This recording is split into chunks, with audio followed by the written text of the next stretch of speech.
So the Trans-Pacific Partnership that we're working on, it's the biggest trade deal that we're working on right now, has to do with the Asia-Pacific region.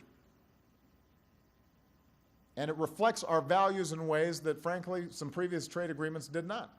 It's the highest standard, most progressive trade deal in history.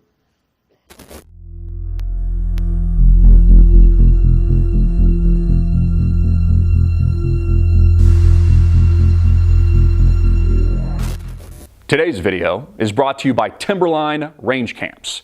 That's Timberline Range Camps. Check them out at sheepcamps.com. These are the ultimate bug-out survivalist vehicles. They're awesome. They've got a couple different models. These are down-home folks, really good people. Check them out at sheepcamps.com. That's sheepcamps.com. Timberline, built tough. What up, players and hustlers? I'm Christopher Green. You're tuning into AMTV Alternative Media Television.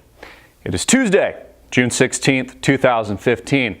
And what in the world is TPP? Is it like when you go toilet paper your friend's house when you are a teenager? Is it some kind of weird acronym that we can't pronounce?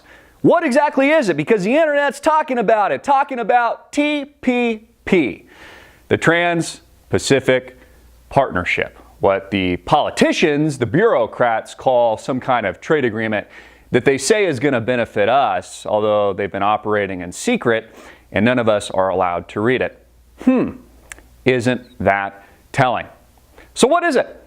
Honestly, I don't know. Because as an American, we're not allowed to read this agreement. But we can guess what it is. We can read the definition on Wikipedia of the Trans-Pacific Partnership, which they say was drafted June 3rd, 2005.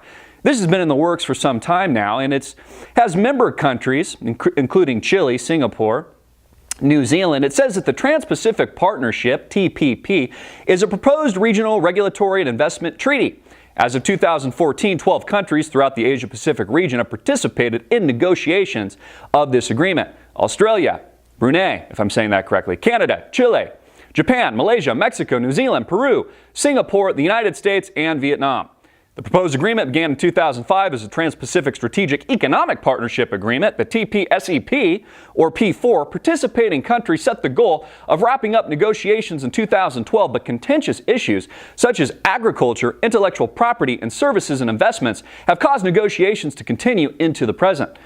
On the 12th of November 2011, the 9 Trans-Pacific Partnership countries announced that the TPP intended to enhance, this is what they say, trade and investment among the TPP partner countries, to promote innovation, economic growth, and development, and to support the creation and retention of jobs. So they sell it, they pitch us this secretive document that none of us are allowed to read, that only a handful of bureaucrats in Washington, D.C. can read, is all about opening trade.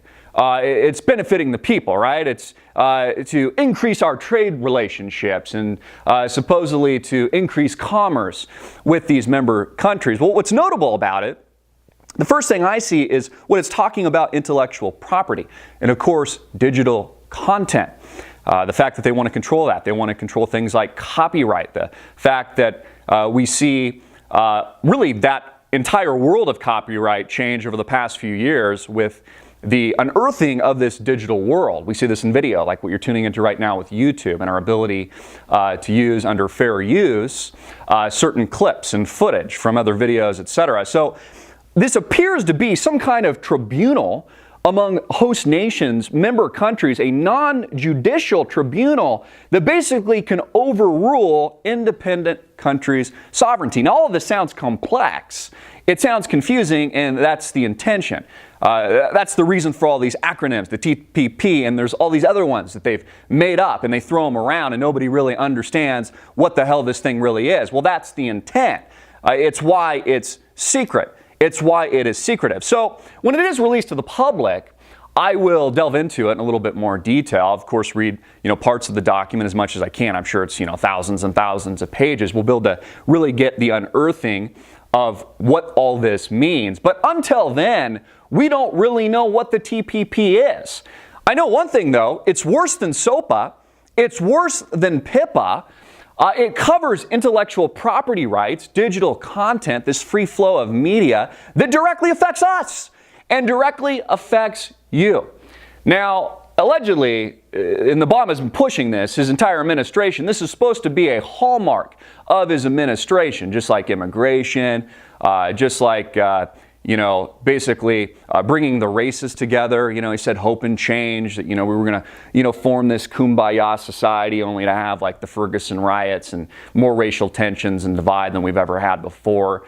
A society now that embraces people transforming themselves into females even though they were born male, people faking their races, etc., etc.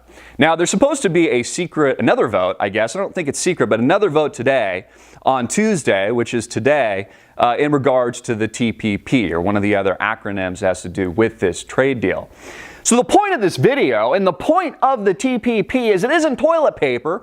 We're not allowed to read the document yet. It covers all kinds of trade relationships and agreements with these host member countries and the United States, and specifically targets intellectual property and digital content, something that WikiLeaks has actually exposed some of the document to the public, which I believe you can download courtesy of WikiLeaks. So keep your eye on the TPP. Keep your eye on the Trans-Pacific Partnership. At the very least, as we're waiting to get all the information so we can actually read this behemoth of a document, at least let your friends and family know that this is a direct threat to our civil liberties, to the sovereignty of the United States, which is now borderless, and these new centralized global governments that they're trying to create, a non-judicial partnership which basically strips the United States of its sovereignty and every country and every member nation of its sovereignty, so that they can create laws and the politicians can't be held accountable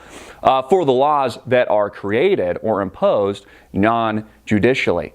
Not a part of our country anymore, not a part of the United States. Again, this overreaching global entity, which is the direction that global government is moving, the direction that the United States is moving, the direction that the European Union is moving. It's about global government, global control, and these partnerships include member countries and member nations. The United States doesn't have any borders anymore.